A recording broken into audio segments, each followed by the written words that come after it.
your victory is guaranteed. Now, because some of us live a lifestyle of trusting God, we are not surprised when we get the victory.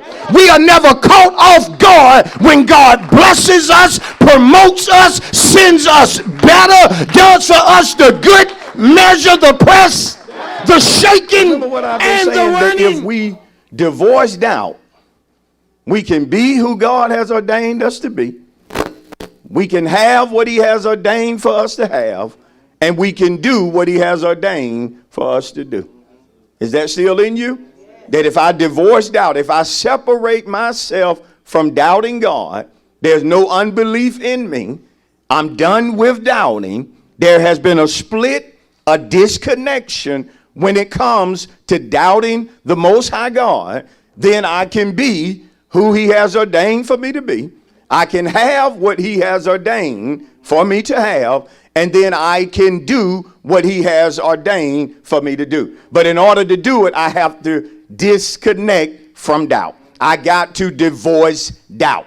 One of the reasons some of us are not being who God ordained, the reason some of us don't have what God ordained, and the reason we're not doing what he ordained is because there is still a connection with doubt. 3 to 4 messages later, there is no divorce. There is no legal separation. You're still connected to that which God said disconnect. But you say, Pastor, I've been trying to divorce doubt. Why have you been trying to do something that God told you to do? One thing you'll learn about God, that if he tells you to do something, you don't have to try. You just go ahead and do. Why? Because if God said do, then there is power for me to do. And whenever you get in your little mind that you're going to try to do what God said, then opposition is going to overwhelm you, because you never truly had an intent to do it anyway. You just wanted to make an attempt in case somebody say, look, you didn't do it. Then you can offer up that lame excuse. Well, oh Lord, some of y'all, anybody ever gave you that lame excuse when they didn't come through? Well, I tried. But never try to do what God has commanded you to do. Just simply be it. Just simply do it. Just simply have it. You say, Pastor, it can't be that simple. When it comes to God, it is. Why? Because he's always going to uphold his end. Whenever God give me a promise, I feel so good about it, because I know at the end of the day, if I do what he's requiring, there's no way I'm going to fail. The promise is guaranteed. I said the promise is guaranteed. Many of you have things this morning that God guaranteed you would have if you would trust him, if you would believe him, if you would pursue certain things. Come on, somebody. And some of us pursued things that was bigger than we was. We pursued even though the credit score wasn't right. We pursued not having all the money. We pursued after being rejected and turned down 2 or 3 times. Yet we kept going at it because we knew the promise was from God. I wish somebody give God a praise this morning, because he is reminding you that you're going to have what he promised you. He is reminding you that you're going to do everything he. See, some folk can't even get happy about that. They need to see something. I don't need to see anything to trust God. Come on, I don't need to see anything to trust God. Why? Because I have divorced doubt. And nobody or nothing is going to make me doubt God. What does it say about folk who are 3 to 4 messages in to divorcing doubt, yet they have not separated from it? Come on. Now, what's at stake this morning is something that I hold valuable. I said, what's at stake this morning is something that I hold valuable. What is it, Pastor? Being happy. Come on. You know how I like to say it? I don't play with my happiness. I don't play with my happiness. Did y'all hear me on the right side? I don't play with my happiness. Guess what? If I don't play with my happiness, I'm not going to let you play with it. I'm not going to let demons play with it. Being happy is important to me. Come on. It's important that I be happy here at the church. Come on. When members are cutting up, it's important that I be happy. When members get to tripping, it's important that I be happy. When members are doing things that I don't understand why they're doing what they're doing, it's important that I be happy. If not, I can cut my life short. Yes, I can. You can allow people to so stress you out that they cut down on your life expectancy. Oh, how can he say it? Because worrying is not good for the body. It ain't good for the mind. Listen, especially worrying about something you can't control. And see, you can't control people's behavior sometimes. You just can't do. You wish you could. So being happy is not just something that's important. Listen to me. It's a mandate from God. What's a mandate? A mandate is an official order.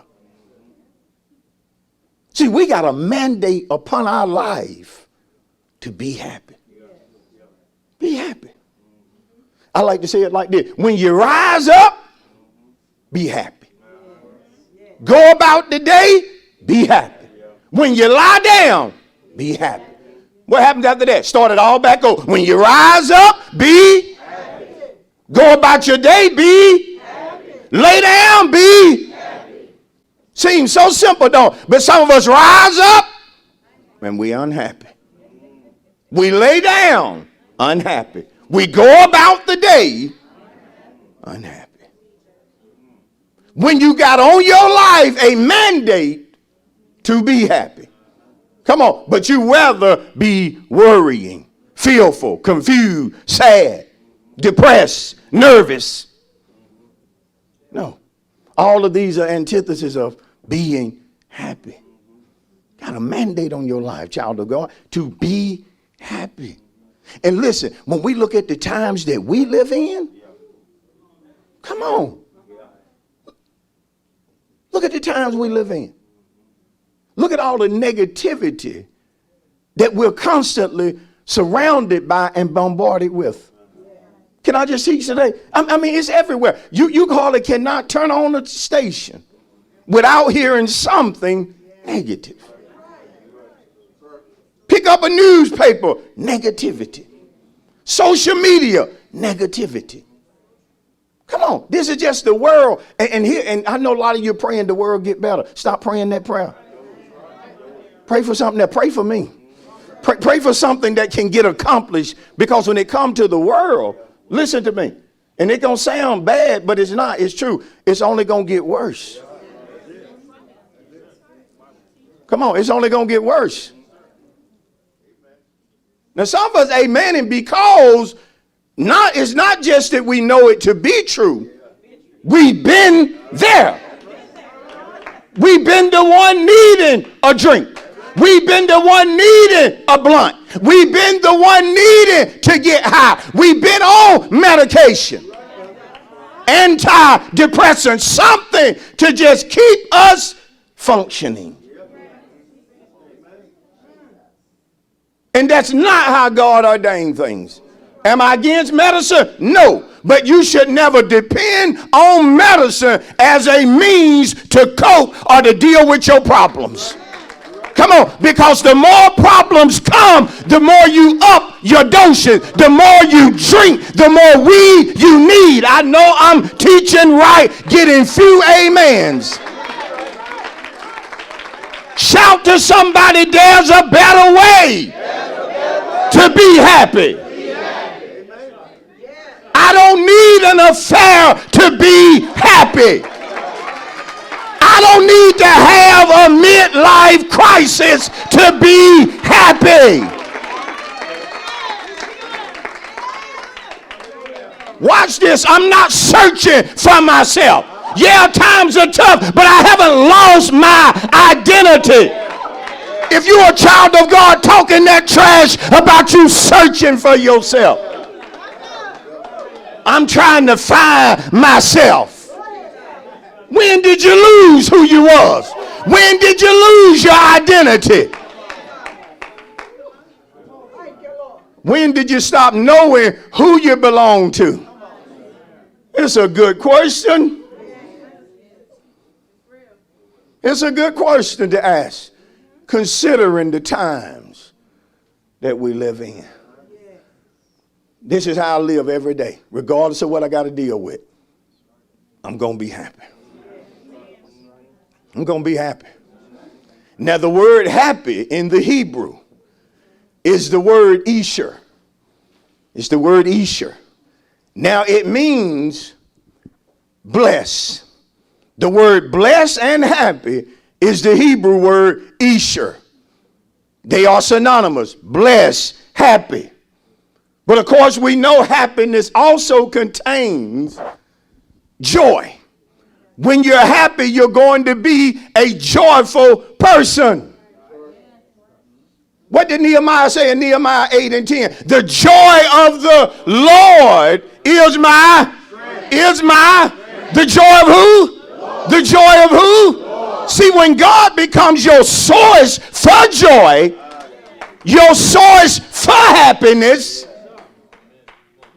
listen to me, you're going to be okay no matter what you go through. You're going to be okay no matter what this country go through. You're going to be just fine. Listen, and embedded in you is going to be all is well. All is well.